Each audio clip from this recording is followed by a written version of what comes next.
இந்த பையன் ஆசைப்பட்டு வாங்கின ஒரு பொருளால் அவனோட உயிரே போயிட்டு. அதுக்கு முடியும் சம்பவம் உங்கள் ஃப்ரெண்டுக்கு நடக்கணும்னு நினச்சிங்கன்னா லைக் பண்ணுங்கள். அதுவே உங்களுக்கு நடக்கவே கூடாதுன்னு நினச்சிங்கன்னா நம்ம சேனலை சப்ஸ்கிரைப் பண்ணிவிடுங்க. சாம் அப்படிங்கிற பையன் புதுசாக ஒரு பெட்டு ஆசையாக வாங்குறான். ஃபர்ஸ்ட் டே அதில் படுக்கிறான். கெட்ட கனவாக வந்துட்டு இருக்குது.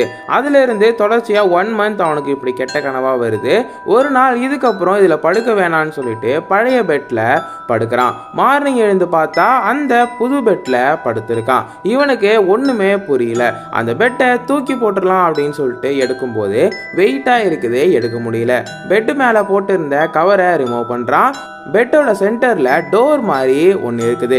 அதை ஓப்பன் பண்ணி பார்க்குறான். அப்படி பார்த்தா அவனுக்கு ஒரு பேரதிர்ச்சி காத்திருந்தது. என்னன்னா அதுக்குள்ளே இருந்தது இந்த பெட்டில் படுத்து இதுவரைக்கும் இறந்து போனவங்க.